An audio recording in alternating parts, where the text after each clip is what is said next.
우리 지역 국회의원의 의정 활동을 가장 가까이에서 만나보는 시간, 국회 24시. 안녕하세요, 주경입니다. 언론인 출신 정치인을 가리켜 폴리널리스트라고 하죠. 정치와 언론인이 결합된 일종의 신조어인데요. 여러 가지 비판이 있지만 날카롭고 엄정한 잣대로 팩트를 보도했던 것처럼 서민들의 민생을 위해 소통하고 공감하길 많은 이들이 바라고 있습니다. 그리고 그 바람대로 누구보다 정의롭고 공정한 사회를 위해 애쓰는 오늘 국회 24시의 주인공, 지금 함께 만나보시죠.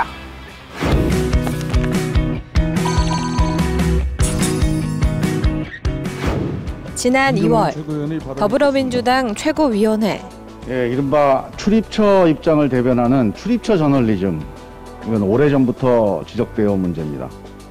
점점 줄어들고는 있습니다만 유독 검찰 관련 출입처 저널리즘은 더 심해지고 있어서 정말 걱정입니다. 검찰은 보고가 반이고 언론 플레이가 반이다. 한 현직 검사의 고백입니다.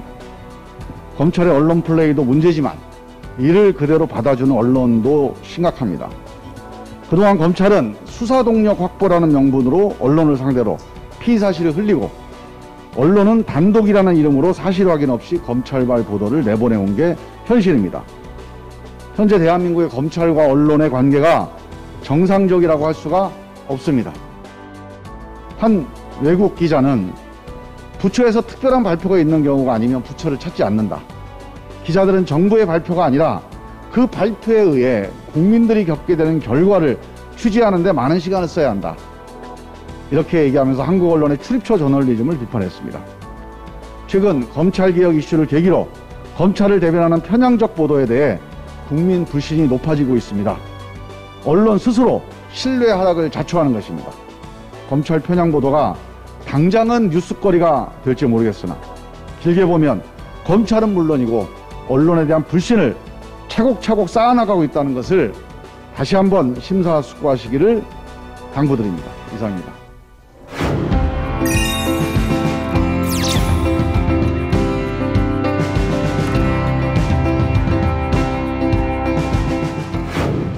사람의 말을 듣고 기사를 쓰는 일이 제일 즐겁다는 타고난 기자. 노무현 대통령은 건강상의 이유로 사의를 표명한 윤태영 청와대 대변인 후임에 김종민 현 부대변인을 승진 임명했습니다. 신임 김종민 대변인은 올해 40살로 서울대 국문학과를 졸업한 뒤 내일신문과 시사저널 기자 등을 지냈습니다. 최연소 청와대 대변인, 국정홍보비서관으로 참여정부의 처음과 끝을 함께한 국정 전문가, 시민과 함께 공동체와 더불어 사는 세상을 꿈꾸는 재선 국회의원, 탁월한 감각으로 시대를 읽고 미래를 통찰하는 김종민 국회의원을 만납니다. 솔직히 말씀드리면은 배울 점은 참 많다. 정말 보기 드문 이 정치 철학가거든요. 보통 정치인들보다 더 철학적이다. 사상이 깊다. 하지만 일이 너무 많아서 힘들다. 이런 문제가 있습니다. 재밌습니다. 그리고 진솔하고 솔직 담백한 얘기들을 많이 담았습니다. 많이 시청해 주시기 바랍니다.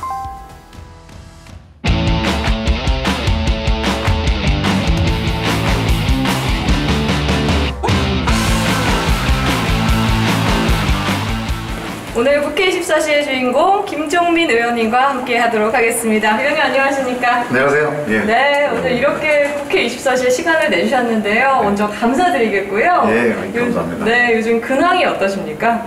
오늘 이제 그 국회 교섭단체 대표연설 어제 오늘 했고 아마 이제 계속 본회의 상임위원회에서 2월달은 국회에 계속 진행될 것 같아요. 네, 요즘 정말 바쁘신 일상들 보내고 계시는데 그럼에도 불구하고 저희가 좀 의원님을 궁금해하는 많은 분들을 대표해서 이렇게 왔습니다. 예. 인터뷰 좀 진행해 보려고 하는데 괜찮으실까요? 예, 좋죠. 네, 좋습니다. 그럼 들어가시죠. 예, 가시죠. 예.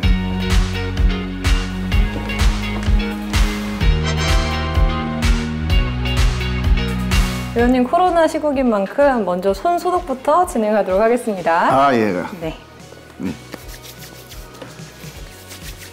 저도 그 자녀 백신 신청했습니다. 네. 근데 아직 연락이 안 오네요.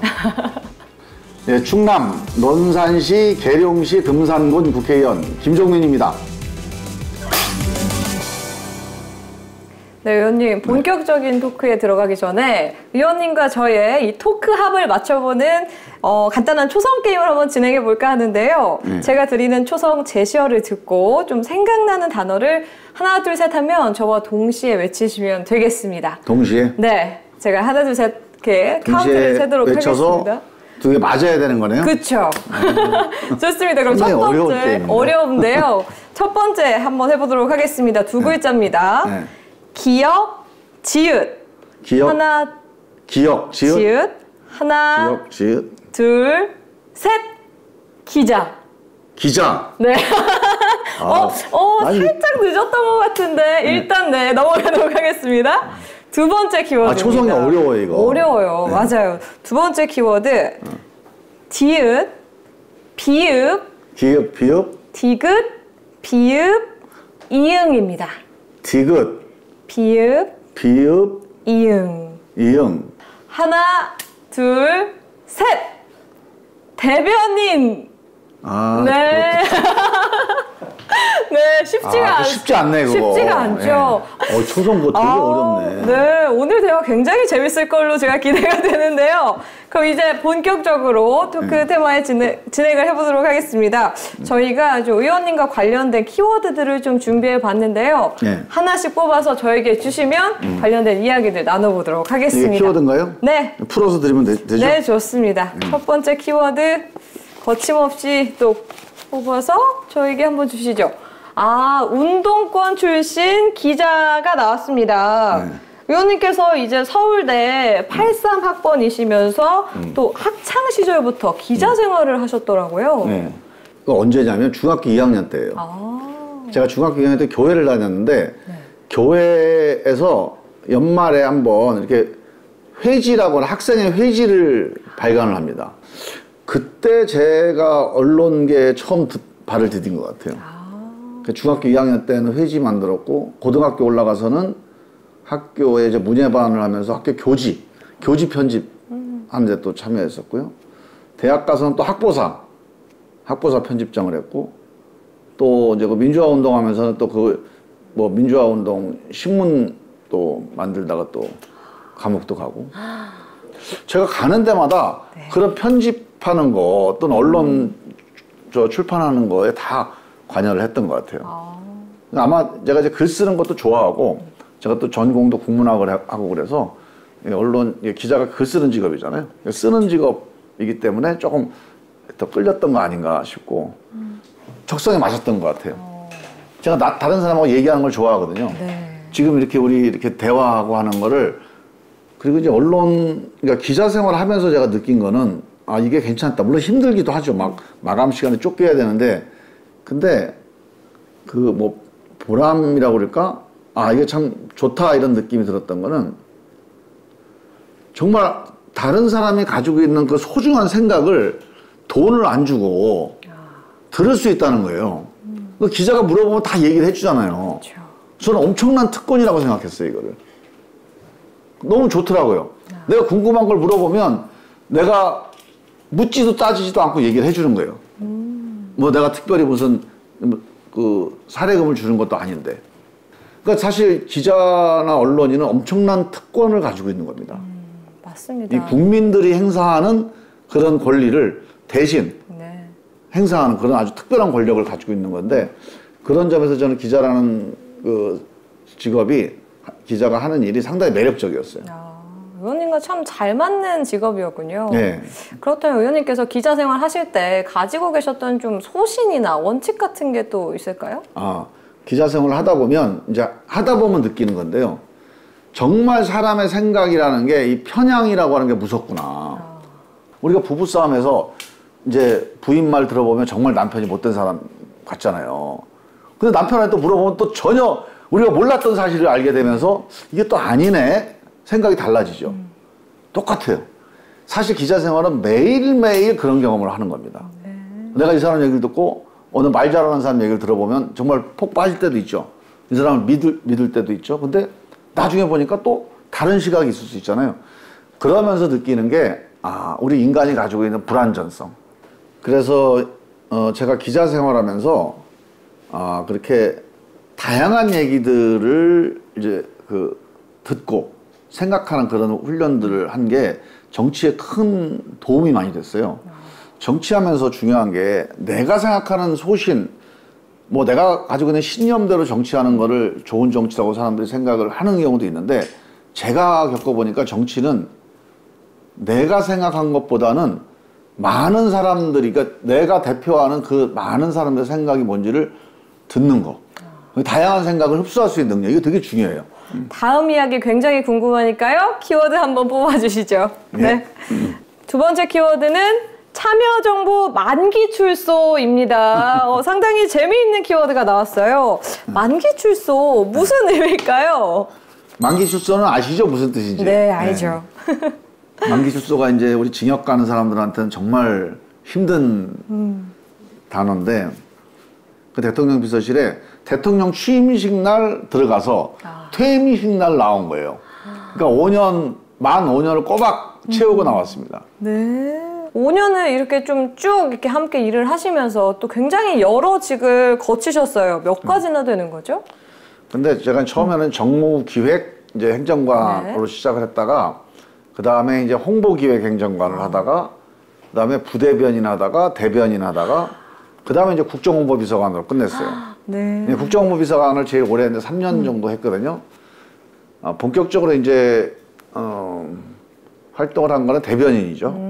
대변인 한 1년 가까이 하다가 국정홍보비서관을 3년 했는데, 대변인은 말로 하는 그쵸. 이제 대통령을 대변하는 거고, 그 당시 국정홍보비서관은 글로 대통령을 대변하는 역할을 했어요. 그때가 청와대 브리핑이라는 걸 우리가 온라인으로 발간을 했습니다. 오프라인 이 언론이 아니고 온라인 우리 청와대 언론으로 발간했는데, 이게 이제 예전 같으면 그냥 보도자료를 많이 뿌리잖아요. 그쵸. 대통령은 이렇게 말씀하셨다. 근데 그렇게 보도자료 나가는 거는 나가고, 그거 말고 청와대 브리핑이라는 걸 만들었어요. 거기다가 대통령이 하신 말씀이나 대통령의 어떤 그 결정 중에 국민들에게 꼭 설명이 필요한 부분들, 또 쟁점이 되는 부분들에 대해서는 글로 써서 뭐 부동산 문제든 아니면 외교 문제든 아니면 남북 관계든 아니면 뭐 행정수도 이전이든 이런 다양한 주제들에 대해서 글로 써서 국민들에게 알리는 그런 역할을 한 거죠. 네. 그래서 1년은 말로 하는 대변인, 3년은 글로 하는 대변인을 맡아서 했는데, 그걸 하다 보면 노무현 대통령님을 자주 뵐 수밖에 없어요. 그쵸. 자주 대화를 할 수밖에 없습니다. 제가 그냥 만기 출소만 한 게 아니고, 정말 5년 동안 제가 노무현 대통령님과 그 대화를 나눈 함께한 그 시간은 아마 그 메디어 안에 들 정도로 엄청나게 많은 대화를 했습니다. 저한테는 뭐 엄청난 행운이었죠. 일국의 대통령과 5년 내내 수시로 대화를 나누고 회의에 참석하고 회의에 배석하고 하는 것도 쉬운 일이 아닌데, 그렇죠. 그거를 그 중에서 특히 노무현 대통령처럼 정말로 뭔가를 의욕적으로 했던 분들, 그 엄청나게 고민을 많이 하시고 생각을 많이 하신 분이거든요. 그 생각을 이런 이제 우리 비서관들하고 대화를 나누면서 스스로 정리를 해 가시는 거잖아요. 그렇죠. 그 과정에 같이 이렇게 함께 했다는 게 저한테는 엄청난 공부가 됐습니다. 지금도 제가 국회의원 하면서 제가 언제 이런 공부를 했지 하는 그 생각이 들 때가 있어요. 내가 학교 다닐 때 한 공부는 아닌 것 같고, 옛날 운동권 때 배운 것도 아닌 것 같고, 거의 대부분이 다 노무현 대통령님 그 재임 시절에 청와대에 있을 때 제가 의정 활동하면서 엄청나게 큰 도움이 됐고, 와, 그게 소중한 그 시간들이었다. 그런 생각을 매번 합니다. 네. 방금도 이제 말씀을 해주셨지만, 이 청와대 대변인으로 임명이 되셨을 때, 당시에 굉장히 최연소로 임명이 되면서 화제가 됐습니다. 좀 그때는 어떻게 최연소로? 그때 이제 노무현 대통령께서, 언론과의 관계를 좀 더 선진국처럼 또 현대적으로 해보자. 그 젊은 대변인을 시켜야겠다. 그래서 저를 이제 어떻게 이렇게 좋게 보셔가지고 제가 나이 40에 청와대 대변인을 했습니다. 이 헌정 사상 최연소 대변인이었어요. 그 전에도 40이 한 명 있긴 있어요. 그 동률이죠. 근데 저도 깜짝 놀랐죠, 그때. 네. 노무현 대통령이 처음에 제 대변인 딱, 제가 경험도 없고, 나이도 어리고 해서 이 대변인 하는 게 참 걱정이 되는데, 뭐, 당부하실 말씀 있으시면 얘기를 해 주십시오. 그랬더니, 딱 한 가지만 당부하겠다 하시는 말씀이, 절대 거짓말 하지 마라. 나를 위해서라도, 그러니까 대통령을 위해서라도 거짓말 하지 마라. 그거 하나만 지키고 나머지는 네가 다 알아서 해라. 그 제가, 그거 쉽잖아요. 거짓말 안 하는 게.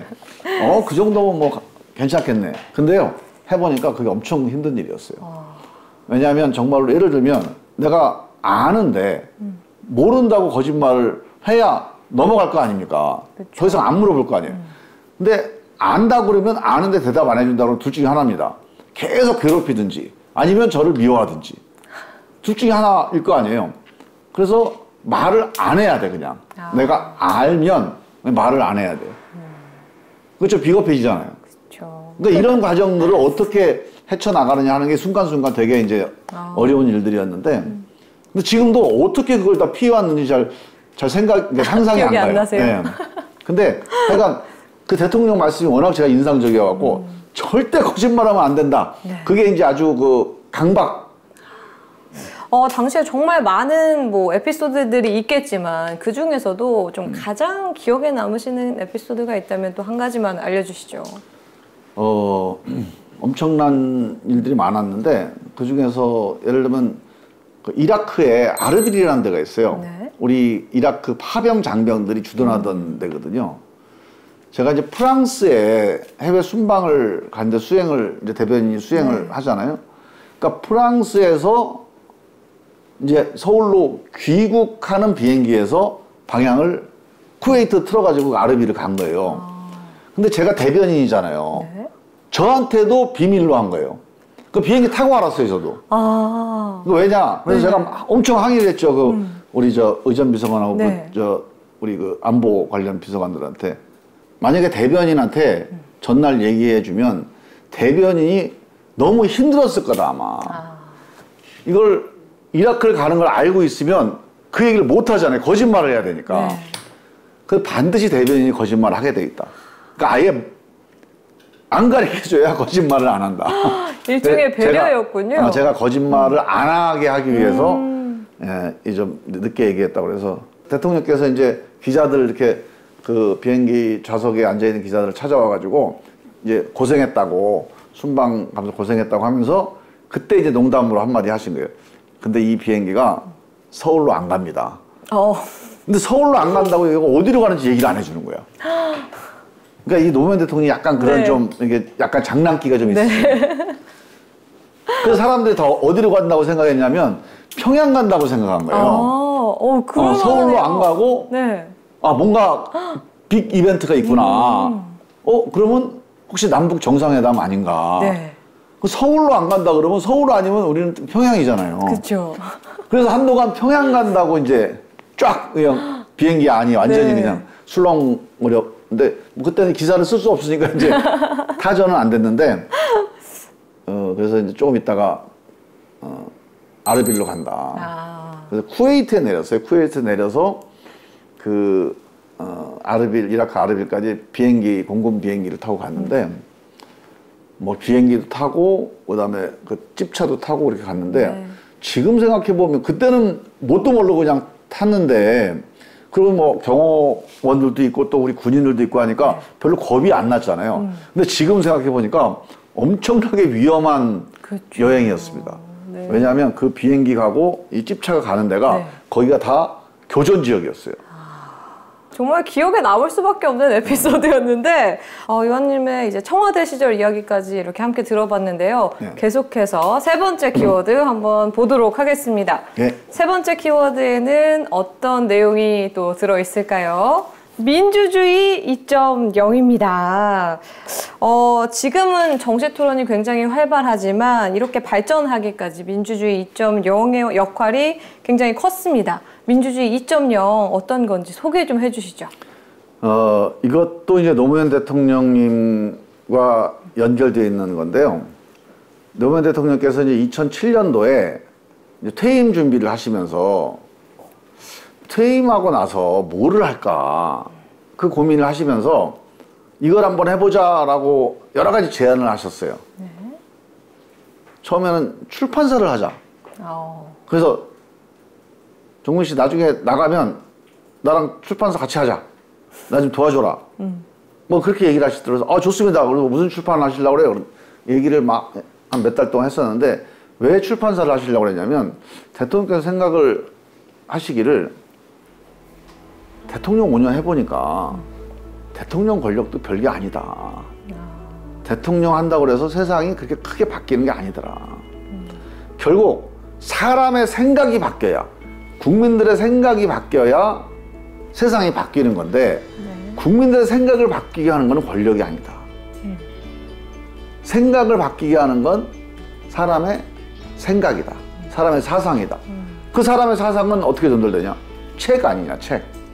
그래서 우리가 출판사를 만들어서 우리가 하고 싶은 얘기를, 하고 싶은 사상을 정리해서 책으로 내자. 뭐 이게 이제 그 생각이었어요. 네. 그래서 당신께서 이제 참여정부 5년을 한번 정리해보자. 그래서 아침마다 제가 아침 7시 반쯤에 대통령 관저, 아직 출근하시기 전에 매일 거의 매일 불려 올라갔어요. 대통령께서 참여정부 5년 동안 했던 당신 일들을 하나씩 처음에 예를 들어서 이라크 파병할 때 어떤 생각이었고 왜 파병을 했고 그 다음에 뭐 탄핵 때 어떤 심정이었고 또 그 탄핵 당했을 때 어떤 생각이었고 뭐 이런 하나하나의 일들과 정책에 대해서 한번 돌아보면서 정리하는. 그래서 이제 그걸 받아 적으면서 이제 구술하는. 그걸 가지고 제가 책도 내고 DVD도 만들었어요. 5부작. 그 대통령 말씀하신 거 가지고 참여정부 5년을 돌아보는. 그러면서 이제 가다가 대통령께서 한참 하시다가 책이라는 게 옛날 방식인데 요새 새로 인터넷이라는 게 나와가지고 인터넷이 중요한데 인터넷에 그때 이제 네이버 다음 이런 게 처음 포털 사이트가 나와서 한 4, 5년 됐을 때예요. 그러면 우리가 거기다가 사이트를 만드는데 시민들이 토론하는 사이트를 만들자. 시민들이 토론하는 사이트를 만들어서 결국은 깨어있는 시민들의 활발한 토론. 그 속에서 뭔가 사상이 만들어지고 생각이 만들어지고 이게 강줄기가 되면 결국 세상이 변화하는 거다. 그래갖고 민주주의 2.0을 그래서 만든 거예요. 실제로 대통령 퇴임하시고 나서 제가 그 개발 책임을 맡아가지고 대통령께서는 그 봉화에 계시고 저는 이제 이 개발에 참여하는 그 여러 네티즌들하고 해서 서울에서 회의를 하면서 이 개발을 같이 했습니다. 그래서 민주주의는 민주주의인데 2.0이 뭐냐? 웹 2.0을 이제 좀 벤치마킹한 건데 웹 2.0이라는 결국은 유저들이 다양하게 참여해서 뭔가를 만들어내는 게 웹 2.0이잖아요. 그러니까 우리 민주주의도 지도자가 뭐 노무현 같은 지도자가 또 대통령이 또 국회의원이 일로 갑시다. 나를 따르라. 이런 1.0 민주주의는 이제 지났다. 그러니까 주권자들이 자발적인 참여 속에서 생각들이 모아지는 그런 2.0 민주주의 시대가 왔다. 그래서 민주주의 2.0 그리고 민주주의 2.0을 구현할 수 있는 그런 어떤 시스템으로 토론 사이트. 저는 민주주의 2.0이 지금 생각해보면 정말로 앞서 나간 도전이었거든요. 근데 지금 오히려 저는 더 필요하다 이런 생각이 많이 들어요. 민주주의 2.0 같은 게. 왜냐하면 우리가 인터넷에 엄청나게 많은 정보가 쏟아지고 있죠. 언론 기사도 많잖아요. 맞습니다. 근데 클릭해보면 어떻습니까? 보면 제목하고 기사하고 다른 경우도 그렇죠. 많고 또 부정확한 기사도 많고 또 편향돼갖고 한쪽으로만 치우치기도 하고 이 클릭 저널리즘이라는 게 많은 사람들에게 이제 불신의 대상으로 이제 흐르고 있어요. 일반 언론도 그렇고 포털도 그렇고 유튜브는 더 심할 수도 있고요. 정확성도 떨어지고 공정성 이게 위기라고 봐요. 민주주의 위기거든요.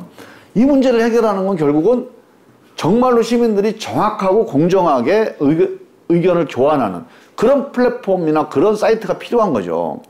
저는 그 토론 사이트라고 보는 거예요. 토론의 핵심은 뭡니까? 토론은 자기 주장을 그냥 일방적으로 하는 게 아니고 자기 주장도 하되 남의 생각을 듣겠다고 해야 토론이 되는 거잖아요. 그쵸. 상호 존중. 그러니까 상호 존중하는 그런 대화. 이 대화를 어떤 사이트에서 구현한다. 그러면 저는 정말 좋을 것 같아요. 지금 우리 인터넷 환경에 꼭 필요한 것 같아요, 이게. 그래서 저는 민주주의 2.0을 노무현 대통령한테 전화를 한번 드려가지고 다시 좀 이거 부활 좀 시키자. 그래서 좀 상의 좀 하고 싶어, 지금. 전화를 좀 드려야 되는데 전화번호를 까먹어가지고. 네, 정말 상호 존중하는 이런 토론 문화가 잘 정착이 되길 저도 참 바라겠고 이제 어느새 마지막 키워드만 남아 있습니다, 의원님. 마지막 키워드도 한번 열어볼까요? 마지막 키워드에는 어떤 내용이 또 들어있을까요? 마지막 키워드입니다. 혼자 웃으시는데 출구조사 브레이커입니다. 의원님께서 출구조사가 안 맞기로 또 유명하세요. 다 안 맞아요, 다. 네, 2012년에 충청남도 정무부지사를 거쳐서 2012년 국회의원에 나오셨는데 이때 상대가 전 이인재 의원이셨습니다. 이때 어떤 상황이었나요? 그때 저는 뭐 그냥 40대 신진 그 도전자였고 그분은 이제 전직 대선 후보까지 지낸 아주 거물이었죠. 그래서 제 고향에서는 논산, 계령, 금산이었는데 제가 이긴다고 생각한 사람들은 거의 없었어요. 그냥 저한테는 덕담으로 이번에 잘 될 거야 이렇게 얘기는 하지만 저는 그거 다 믿었어요 그때. 다 사람들이 이번에 잘 될 거야 그래서 이번에 당선되는구나 생각을 했는데 나중에 알고 보니까 사람들이 다 당선이 안 될 줄 알았는데 그래도 젊은 사람이 도전하니까 원래 덕담으로 해준대 그렇게. 응원해 주신 거군요. 근데 참 원망스러운 게 그때 제가 시내에 가서 이 호프집 같은 데 가잖아요. 그러면 거기 이제 젊은 사람들이 막 호프하다가 제가 들어가서 인사하면 막 박수도 치고 막 환호성도 지르면서 선거운동을 왜 하냐고 빨리 집에 가라고 그래요. 다 선거 끝났다고. 당신 당선되니까 선거운동 안 해도 된다고. 막상 출구조사를 딱 했는데 내가 2%를 이긴 거예요. 와. 그래서 나는 한 20% 이길 줄 알았는데 분위기는 엄청 좋았거든요. 한 20% 이기는 분위기였어요. 그래서 선거라는 게 어렵긴 어렵네. 그렇게 분위기가 좋은데 2%밖에 못 이겼네. 그래갖고 이제 카메라도 와갖고 막 인터뷰도 하고 그랬어요. 7시에. 근데 엎치락 하다가 결국 개표 끝난 거 보니까 2%를 줬더라고요. 그래서 인터뷰 한 거 다 취소. 제 사무실에 오던 화환, 떡 이런 거 다시 돌아가고. 근데 그때 그래서 이 출구조사라는 게 참 믿으면 안 되겠구나. 그 다음번 4년 후에 리턴 매치를 했어요. 이인재 의원하고. 그때도 분위기 엄청 좋았죠. 근데 제가 한번 당해본 게 있어가지고 분위기 가지고는 이거 모른다. 끝까지 가야 된다. 그러니까 이른바 뚜껑 열어봐야 한다. 그 뚜껑을 열기 전에 이제 그 출구조사 뚜껑을 딱 열었죠. 그때 이번에 1%가 제가 지더라고요. 지난번에는 2% 이겼는데 2% 졌잖아요. 그쵸. 이번엔 1% 졌으니까 이번엔 1% 이긴다. 정말 그냥 무대뽀로 그렇게 생각을 했어요, 저는. 그렇게 우겨야지 어떡합니까? 그래서 사람들한테 출구조사 1% 졌으니까 이번에 1% 이길 거야. 이번에 당선이야. 걱정하지 마. 이러고 이제 우리 선거운동한 식구들한테 얘기를 했거든요. 처음 시작부터 개표 끝날 때까지 역전, 재역전한 게 12번이에요. 12번 동안 역전, 재역전을 하면서 정말로 혈투를 벌였는데 제 기억에 중간에 텔레비전 하다 보면 김종민, 여기는 이인재, 몇 표 중간에 표차하고 네모 박스가 있잖아요. 표차하고 써 있는 애가 0. 표차가 0이야. 그런 정도로 정말로 혈투를 벌인 거예요. 근데 진짜로 참 믿기지 않는 게 실제 선거 결과가 1% 이겼어요, 제가. 그러니까 지난번하고 똑같이 나온 거예요. 거꾸로. 그래서 이거 참 이런 경우도 쉽지 않을 텐데 2번 연속 이렇게 거꾸로 나오는 게 쉽지 않을 텐데 근데 일단 이겼으니까 기분이 좋잖아요. 네. 근데 세 번째 선거를 이번에 했잖아요. 그쵸? 작년에. 네. 이번에도 뭐 어렵지 않게 이길 거다. 이제 재선 도전을 하고 했으니까. 근데 막상 출구조사를 해보니까 5%가 져요. 근데 1%, 2% 지는 거면 그래도 나중에 네. 뒤집을 수 있다. 역전이 네. 될 수 있다. 그쵸? 5%가 지니까 사람들이 다들 얼굴이 하얗게 질려버린 거예요. 이번 선거 이 졌네. 근데 질 수가 없는 선거였거든요. 현장 분위기는. 네. 근데 출구조사 이렇게 나니까 저거 잘못된 거다. 근데 잘못된 거다 그러면서 막 울려고 하는 거 있죠. 사람들이. 그래서 제가 원래 나는 출구조사가 안 맞는다. 그러니까 출구조사에서 지면 이기는 거다. 네. 5%든 10%든 그러니까 졌으면 그만큼 이긴다. 근데 정말로 딱 5% 이겼어요, 제가. 그 참 희한하죠. 네. 그러니까 그 퍼센트까지 그대로 플러스 마이너스만 바뀌는 거예요. 와. 이게 세 번을 그렇게 하니까 그 여론조사 기관에서 저보고 출구조사 브레이커라고 이름 붙여놨어요. 그 출구조사하는 네. 업체들한테는 김종민 뉴스를 가능한 한 좀 노출시키지 마라. 그럼 출구조사 안 한다 이제. 아니 이렇게까지 비껴나가기도 참 쉽지가 않은데 그렇다면 의원님께서는 앞으로의 출구조사 믿는다 안 믿는다 하나 둘 셋? 그러니까 일단 저한테 유리한 쪽을 믿어요. 다음번이 네. 겁나요 사실 출구조사. 출구조사에서 지면 졌네 그리고 이게 좀 안 좋을 거 아니에요. 네. 이기면 뒤집히는데. 그렇죠. 근데 출구조사를 안 보려고 그래. 아 다음 출구조사 때는 어떻게 나오는 게 좀 그래도 나으실 것 같으세요? 한 10% 이기는 걸로 나와야죠. 그러니까 네. 10%는 뒤집히진 않을 거다. 네, 좋습니다. 지난 8월에 최고위원으로 선출이 되셨는데 중도에 사퇴를 하시면서 아쉬워하시는 분들이 또 많이 계셨어요. 네. 최고위원으로 활동을 하시면서 좀 어떤 경험들 하셨을까요? 일단 제가 우리 민주당의 180석 여당의 지도부로 참여를 했으니까 상당히 막중한 책임을 지고 이제 일을 한 거고 제가 그 최고위원 선거하면서 또 표를 제일 많이 얻었어요. 네. 그럼 정말로 많은 분들이 도와주셨거든요. 그렇죠. 그래서 그분들의 그 어떤 지지에 다 온전히 보답하지도 못하고 한 3분의 1 정도 하다가 그만둔 거니까 엄청 미안하죠. 정치하면서 내내 그 마음에 걸릴 것 같아요.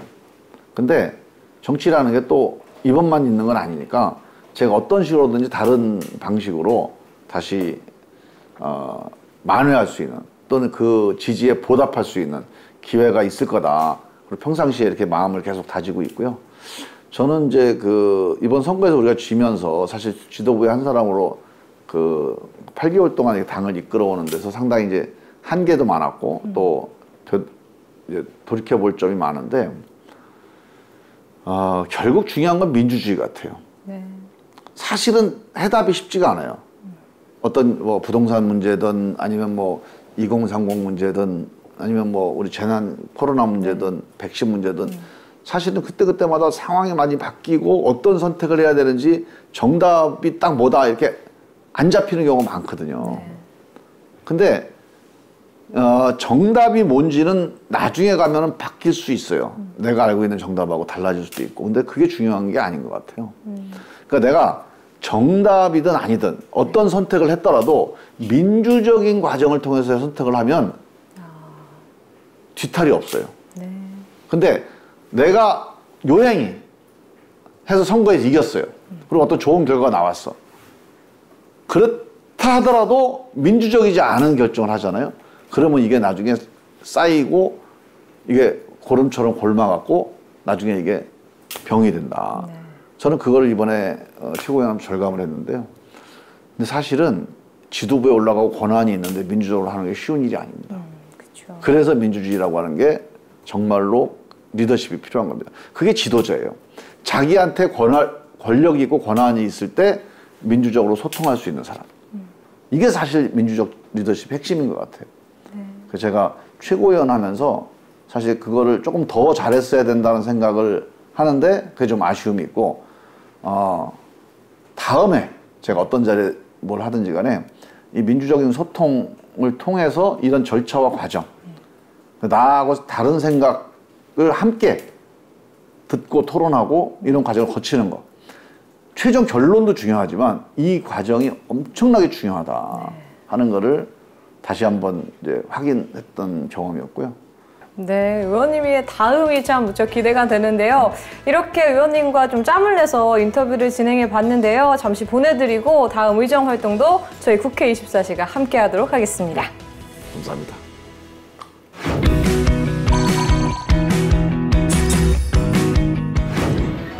지난 5월 열린 국회 법제사법위원회, 김호수 검찰총장 후보자 인사청문회. 존경하는 김종민 의원님 질의해 주시기 바랍니다.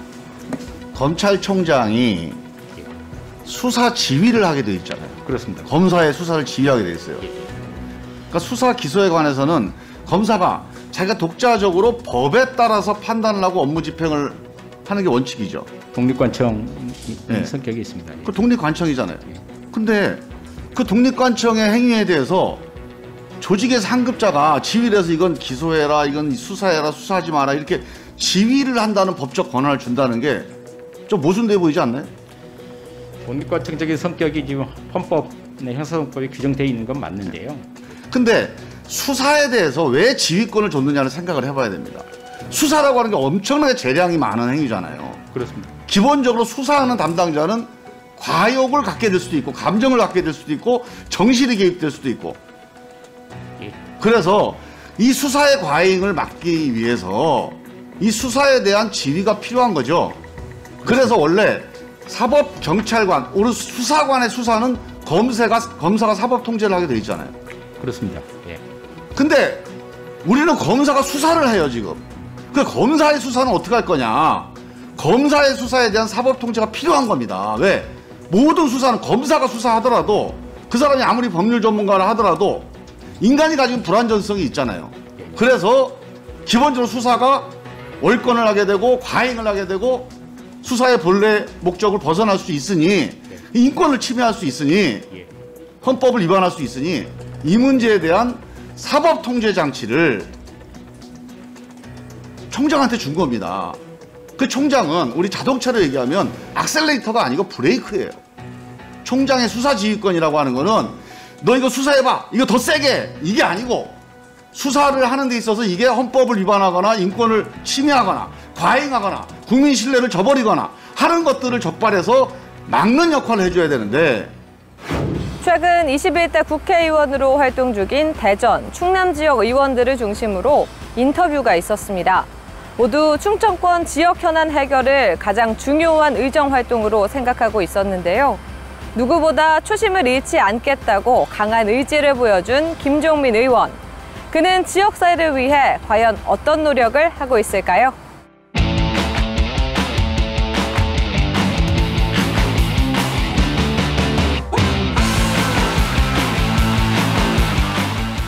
네, 지금부터는 민주당 내 현안과 지역구 현안에 대해서 알아보는 문담 레이더 시간인데요. 지난 5월이죠. 언론개혁을 위해서 민주당 미디어 혁신위원회가 출범을 했습니다. 소개 좀 해주시죠. 우리가 언론 문제에 대해서 정말 많은 사람들이 걱정을 많이 하고 있어요. 특히 인터넷을 통해서 이른바 포털 뉴스라는 형태로 인터넷 뉴스가 일반화되면서 지금 언론 문제가 더 심각해지고 있어요. 빨리 다양한 뉴스를 접할 수 있으니까 좋잖아요. 네. 근데 사실은 엄청난 그늘이 있습니다. 한번 생각해 보세요. 전국에서 국민들이 같은 시간에 같은 뉴스를 본다고 생각해 보세요. 그게 좋은 걸까요? 어렵네요. 언론 자유의 핵심은 다양한 뉴스를 접하는 거에 있어요. 우리가 노동신문을 북한 주민이 다 한꺼번에 보는 거를 보고 언론적이 있다고 그래요? 없다고 그래요? 없다고 하죠. 네. 그건 노동신문의 내용이 뭐 김일성을 찬양하고 김정일을 찬양하고 하는 것도 있지만 하나의 정보만 모든 사람에게 다 전달하는 거는 이건 자유롭지 않은 거죠. 네. 다양한 정보가 가야 사람들이 보고 여러 가지 판단할 수 있잖아요. 포털 뉴스에는 딱 하나의 뉴스가 뜨는 거예요. 그러니까 포털 뉴스의 그 전면에 뜨는 몇 개의 뉴스, 그 뉴스가 온 국민에게 동시에 배달되는 게 저는 언론 자유에 바람직하지 않다고 보는 거죠. 휘기다시키잖아요. 이게 빅브라더예요. 그래서 인터넷 시대의 뉴스 소비, 또 뉴스 생산, 뉴스 유통 이걸 바꿔야 된다. 그래서 그게 이제 우리 미디어 혁신의 핵심적인 과제입니다. 네. 이번 21대 국회에서 좀 임기 내에 내가 이것만은 꼭 해결하고 싶다 하는 것이 있다면 또 어떤 걸 얘기해 볼 수 있을까요? 엄청 많죠. 이제 선거법을 개정을 해야 돼요. 네. 선거법이 왜 개정이 필요하냐면 지금 우리가 2030 세대가 정치에 뭐 관심이 없다 또는 비판적이다. 특히 민주당이 2030 젊은 세대하고 뭔가 이게 좀 사이가 안 좋다. 저는 일단 해결책이 뭐 갑자기 뭐 우리가 뭐 예산을 막 2배, 3배 증액해서 해결해 줄 수 있는 건 아니기 때문에 해결책을 만드는 과정이 2030 그 젊은 세대의 시각이 필요하다고 봐요. 네. 똑똑한 사람이 국회의원, 똑똑한 사람이 정치하는 거 맞아요? 어떻게 생각해요? 글쎄요. 어렵네요. 정치가 과학이 아니잖아요. 과학자는 똑똑한 사람이 하는 게 맞죠. 네. 재판은 법을 많이 아는 사람이 하는 게 맞고 축구 대표팀은 축구를 잘하는 사람이 가는 게 맞죠. 네. 그럼 정치는 뭐예요 도대체 하는 일이? 정치를 잘 하는 것? 네. 어렵네요.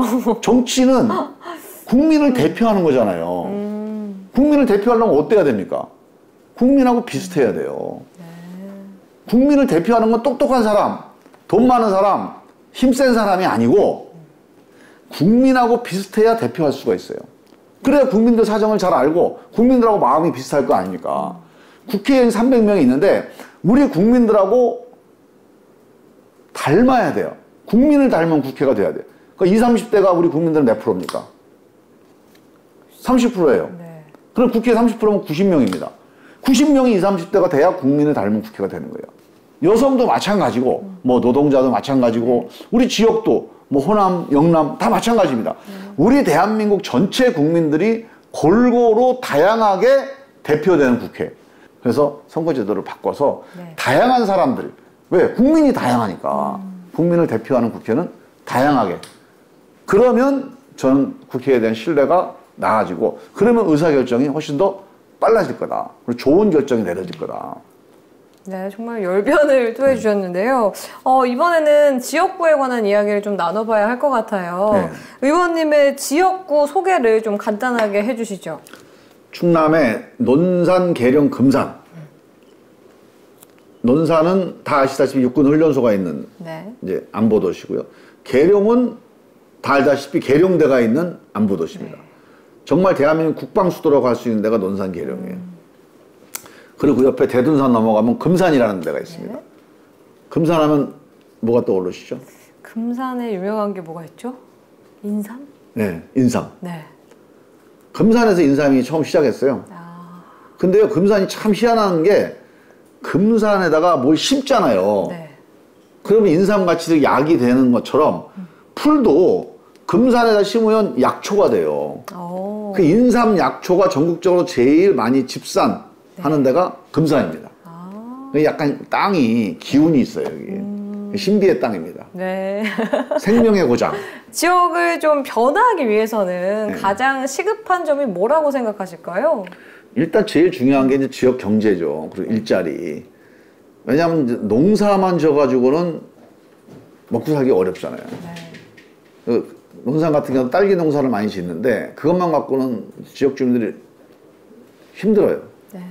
그래서 지금 제가 국회의원 된 다음에 정말 야심차게 추진한 게 논산의 국가산업단지로 국방산업단지를 만드는 일을 해서 지금 이제 거의 성사가 됐어요. 예타도 통과해서 이제 본격적으로 시작이 될 건데 아마 그 논산에 있는 그동안의 산업단지 중에선 제일 획기적인 산업단지가 될 거고 전국에 있는 무기 만드는 거 말고 국방과 관련된 산업들은 다 일로 모아내려고 합니다. 네. 그럼 당연히 대기업도 들어와야 되겠죠. 그렇죠. 그래서 아마 논산이 앞으로 한 50년 정도 지역 경제를 끌고 나갈 수 있는 그런 어떤 산업 기반이 만들어질 거라고 생각이 들고 이 기업체들이 이제 모이게 되는 데까지 제가 또 열심히 또 영업본부장을 해야 될 네. 상황이고요. 계룡은 원래는 군도시로 출발했잖아요. 계룡대. 그렇죠. 네. 지금은 이제 군인 아닌 분들도 되게 많이 이사를 왔어요. 정말로 살기 좋은 쾌적한 도시거든요. 네. 계획 도시고. 근데 다른 게 없어요. 그러니까 도시 계획만 잘 돼 있고 일자리도 없고, 근데 문화시설도 없고, 그래서 심지어는 뭐 공공기관, 뭐 교육청이라든가 경찰서 이런 것도 없어요. 네. 그래서 제가 이제 억지로 소방서 하나 이제 유치했었고, 얼마 전에 이제 경찰서 네. 유치를 했거든요. 그래서 공공기관들 유치를 해서 주민들 불편을 좀 없애도록 하는 게 이제 중요한 숙제고요. 그리고 마지막으로 금산은 이게 인삼의 도시니까 인삼산업이 지금 옛날의 인삼산업에서 이제 새로운 어떤 방향을 잡지 않으면 힘들어지는 상황이 됐어요. 네. 그럼 어떻게 해야 되느냐? 일단 사람들이 쉽게 먹을 수 있는 뭐 치즈라든가 네. 요구르트 같은 형태의 인삼 제품을 만들어서 팔아야지, 지금처럼 막 인삼과 다려 먹는 방식으로는 소비에 한계가 생기잖아요. 이게 하나의 숙제고, 더 큰 거는 인삼이요, 먹는 것만 있는 게 아니에요. 아, 홍삼 조격 이런 거 들어보셨어요? 아니요. 홍삼 달인물로 조격을 합니다. 아, 자, 이런 식으로 홍삼 사우나, 뭐 노천에 산속에 이런 홍삼 달인물로 스파 같은 게 있다. 그럼 어떻게 한번 가보실래요? 네, 어떨래요? 가볼 의향이 굉장히 있습니다. 그런 걸 좀 만들어야 될 거 아닙니까? 그럼 네. 거기서 스파도 하고, 뭐 삼계탕도 좀 먹고, 네. 그다음에 인삼 막걸리도 한잔 하고, 인삼 와인도 한잔 하고, 그러니까 이런 기본적으로 단순한 그 인삼 제품만이 아니고, 네. 인삼 서비스, 미용, 뭐 인삼 팩, 그래서 마사지도 해줄 수 있잖아요. 그렇죠. 그래서 관광 힐링 서비스, 그거를 금산에서 발전을 좀 시켜보자. 그래서 네. 그거 지금 용역을 준비하고 있습니다. 와, 너무 좋겠네요. 아, 정말 발전된 그 계룡, 논산, 또 금산이 기대가 되는데, 저희가 이쯤에서 우리 지역민들의 목소리를 좀 담아왔습니다. 네. 지역민들 목소리 함께 보시면서 이야기 나눠보도록 하겠습니다. 예. 요즘 코로나로 인해 경기가 너무 좋지 않아 손님들도 찾아오지도 않고 직원 수도 자꾸 줄이고 있는 실정입니다. 김종민 의원님, 지역 상권을 위해서 지역 화폐로라도 일시적으로 활용을 해주셨으면 좋겠습니다. 지역 화폐에 관한 이야기를 좀 해주신 것 같아요. 예. 이건 좀 어떻게 생각하실까요? 지역화폐는 되게 좋은 제도입니다. 네. 그러니까 특히 중소도시, 논산 같은 중소도시에는 되게 유용한 제도거든요.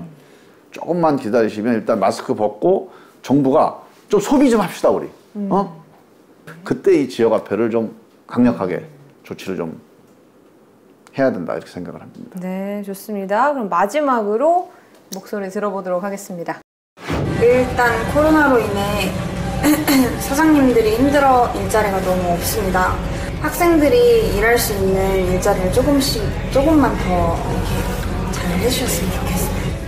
공공일자리가 있어야 돼요. 공무원은 아니지만 공공적으로 필요한 서비스들 있잖아요. 네. 예를 들면 문화예술 혹은 지식, 교육 이런 일자리들은 국가가 많이 만들어야 됩니다. 왜? 국민들한테 보탬이 되는 거니까. 그게 대표적으로 복지 서비스하고 이런 문화 서비스예요. 이걸 공공일자리, 이른바 사회 서비스라고 하는데, 이 사회 서비스 일자리를 국가가 예산으로 많이 만들어내면 어떤 일이 벌어지냐? 젊은이들이 훨씬 선택폭이 다양해집니다. 뭐 영화 만드는 사람, 아니면 뭐 글 쓰는 사람, 뭐 아니면 뭐 연극하는 사람, 음악하는 사람, 네. 이런 다양한 우리 젊은이들 중에 이런 거 한 사람들은 일단 이 일자리 속에서 뭐 아주 큰 돈은 아니어도 적어도 안정적인 그 적정 수입을 받을 수 있는 이런 일자리들을 만들어주면, 저는 조기 축구하는 사람들이 코치 없이 맨날 열심히 뛰거든요. 네. 거기에 축구 선수 출신 한 명씩이 코치로 가가지고 조기 축구하는 사람들 일주일에 한두 번씩 지도만 해줘도 큰 도움이 되잖아요. 그렇죠. 그러면 이런 걸 하면서 그 지역사회 스포츠 클럽을 이끌어가는 그런 사람들을 정부가 지원해주고 공공일자리를 만들어주면 일자리도 생기고 또 주민들한테 서비스 도움이 되고, 네. 그 공공일자리를 만드는 게 되게 중요합니다. 저는 거기에 관심이 되게 많습니다. 아까 제가 선거법 개정 얘기를 했지만 이 새로운 일자리, 공공일자리 창출, 이 아이디어도 되게 많아요, 제가. 네. 그래서 만약 21대 국회 안에 여기서 뭔가 성과를 좀 내려고 생각하고 있습니다. 네. 이렇게 지역민들의 목소리까지 함께 들어봤는데요. 이번에는 조금 분위기를 바꿔서요. 저희가 의원님의 가방을 조금 들여다보려고 합니다. 괜찮으실까요? 조사. 뭐 특별하게 가지고 다니는 건 없고요. 제가 네. 가끔 이제 가방에 네. 책을 이제 한 권씩 넣어 갖고 다니는데 뭐 제가 갖고 다니는 게 딱 이 두 개밖에 없어요. 하나는 책 한 권, 하나는 네. 노트 한 권. 노트는 이제 네. 순간순간 내가 막 생각나는 거 있으면 이렇게 씁니다, 이렇게. 뭘 네, 많이 쓰셨네요. 막 써가지고 네. 이게 막 이렇게 쓰잖아요. 네. 이게 뭐 거의 한 30분 안에 다 쓴 거예요. 왜냐면 생각이 날 때 안 쓰면 다 잊어버리잖아요. 네. 요새 진짜로 완전히 까마귀 고기 먹은 것 같아. 진짜 생각이 안 나요. 그래서 무조건 써야 됩니다. 네, 좋습니다. 이 책은 또 요즘 읽으시는 책인가 봐요. 예. 좀 굉장히 핫한 책이네요. 예, 마이크 샌델의 공정하다는 착각이라는 책인데요. 지금 대기업 들어간 사람은 시험 한번 잘 봤다고 평생 양반이 되고 네. 시험 한번 잘못 보면 20대 때 딱 한 번 시험 잘못 봤는데 평생 양반 상놈처럼 신분이 격차가 생기잖아요. 월급이 3분의 1밖에 안 되잖아요. 매일 불안하잖아요. 이건 지속 가능하지가 않아요. 이러면 반드시 들고 일어나게 되어 있습니다. 그래서 저는 이 능력주의라고 하는 거를 이대로 방치하면 이 사회가 저는 계속 안정적으로 유지되기 어렵다. 그 사람의 능력이 그러니까 막 10,000배, 뭐 100배 발휘됐던 것은 그 능력도 있지만 그 능력을 뒷받침했던 사회의 인프라. 이게 그 사람을 뒷받침했기 때문에 가능한 거거든요. 그러니까 이런 것들을 가지고 한번 이 사회적 격차를 해소하는 그런 고민을 한번 해야. 이게 정치의 몫이 임무죠, 이게. 그러니까 이런 문제 제기를 해주고 있는 게 이런 책이에요. 그래서 저는 의미가 있는 문제 제기라고 생각합니다. 의원님, 저희가 마지막으로 이렇게 좀 흰 도화지를 준비해 봤습니다. 우리 지역민들 또 우리 국민 여러분, 시청자분들에게 4년 후에 나 김종민은 이런 의원으로 좀 기억에 남고 싶다 하는 문구가 있다면 한번 써주시죠.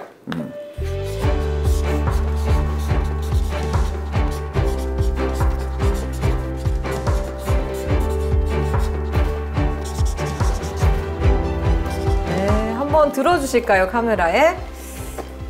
더불어 사는 세상을 위해라고 써주셨는데요. 어떤 의미인가요? 제가 정치를 하는 근본적인 목적 방향 뭐 이런 것들을 많이 생각을 하는데요. 결국은 우리가 가는 길은 함께 사는 거, 더불어 사는 거가 우리 목적지 같아요. 우리 지역에 계신 유권자분들과도 우리 지역을 돈 많이 버는 논산, 금산, 계룡 이렇게 기대도 하지만 돈 많이 버는 목적도 뭡니까? 결국 나 혼자서 잘 먹고 잘 살기 위해서가 아니고 함께 더불어서 잘 살려는 거거든요. 그래서 그런 더불어 사는 논산, 계룡, 금산, 대한민국, 더불어 사는 세상, 이게 우리 마음의 정처다 이렇게 생각을 해서 한번 써봤습니다. 네, 정말 적어주신 문구처럼 더불어 사는 세상을 위해서 더 열심히 일해주시길 저도 기대해 보도록 하겠습니다. 네. 오늘 정말 수고 많으셨습니다. 감사합니다. 네.